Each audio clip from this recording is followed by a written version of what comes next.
চক যোৱাকালি প্ৰাক্তন মন্ত্ৰী সঞ্জয় কিষাণে যি আদিবাসীক লৈ পেলানি কিছুমান মন্তব্য কৰি আদিবাসী লোকসকলৰ মাজত যি বিভাজনৰ তেখেতে মন্তব্য কৰিছে। প্ৰথমতে তেখেতক সদৌ অসম আদিবাসী ছাত্ৰ সন্থাৰ তৰফৰ পৰা ধিক্কাৰ জনাইছোঁ আৰু তীব্ৰ নিন্দা কৰিছোঁ।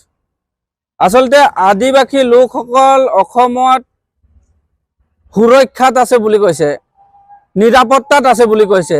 আদিবাসী লোকসকলক অসমত থকা বিজেপি চৰকাৰে উন্নয়নৰ গতিত আনিছে বুলি কৈছে। আদিবাসী লোকসকলক বিভিন্ন আঁচনিৰ দ্বাৰা জনগোষ্ঠীটোক আগুৱাই লৈ যোৱাৰ কথা তেখেতে কৈছে।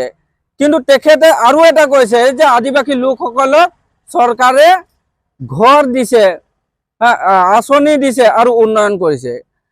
তো আদিবাসী লোকসকলৰ কাৰণে যিটো মুখ্যমন্ত্ৰী আৱাস যোজনাটো চৰকাৰে ঘোষণা কৰা নাই। এক নম্বৰ কথা, তেখেতে এইটো কথা জানি লওক যে মুখ্যমন্ত্ৰী আৱাস যোজনা বা প্ৰধানমন্ত্ৰী আৱাস যোজনা যিটো আঁচনি সেইটো অকল মানে আদিবাসী লোকসকলৰ কাৰণে নহয়। তেখেতে কালি কৈছে যে অকল আদিবাসী লোকসকলৰ কথা, আৱাস যোজনাৰ কথা। সেই কথাটো তেখেতে জানি লওক যে আৱাস যোজনাটো আদিবাসী লোকসকলৰ কাৰণে অকল নহয়। আৰু এইটো যিখিনি আঁচনি এতিয়া বিতৰণ কৰি আছে সেই আঁচনিখিনি অকল মানে আদিবাসী লোকসকলৰ কাৰণে নহয়। তেখেতে যি আদিবাসী লোকসকলক যি উল্টা নেওতা পঢ়াই আছে তাক কিন্তু সদৌ অসম আদিবাসী ছাত্ৰ সন্থাই আমি ধিক্কাৰ জনাইছোঁ।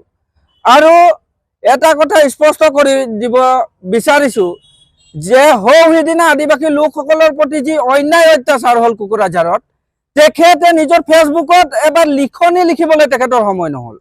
কিন্তু যোৱাকালি আদিবাসী লোকসকলক এটিকলি দুটিপাত বিতৰণ কাৰ্যসূচীত তেখেতে যেনেকৈ মন্তব্য কৰিছে যেন আদিবাসী লোকসকলক বিজেপি চৰকাৰখনে উন্নয়নৰ গতি আনিছে।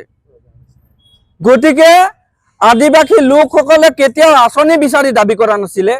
আদিবাসী লোকসকলে দাবী কৰিছিল যে জনজাতিকৰণ দিয়ক, মাটি পট্টা প্ৰদান কৰক আৰু চাহ শ্ৰমিকৰ দৈনিক মজুৰি 500 একাউণ্টলৈ বৃদ্ধি কৰক। আৰু এই তিনিটাত যি মূল দাবী, এই মূল দাবীক পূৰণ কৰিম বুলিয়ে কিন্তু বিজেপি চৰকাৰখনে অসমলৈ আহিছিল।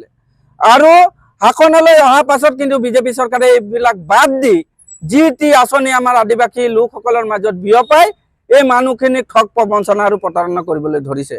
গতিকে সদৌ অসম আদিবাসী ছাত্ৰ সন্থাই ধিক্কাৰ জনাইছোঁ যে পৰৱৰ্তী সময়ত তেনেকৈ কোনো ধৰণৰ মন্তব্য কৰিব নালাগে।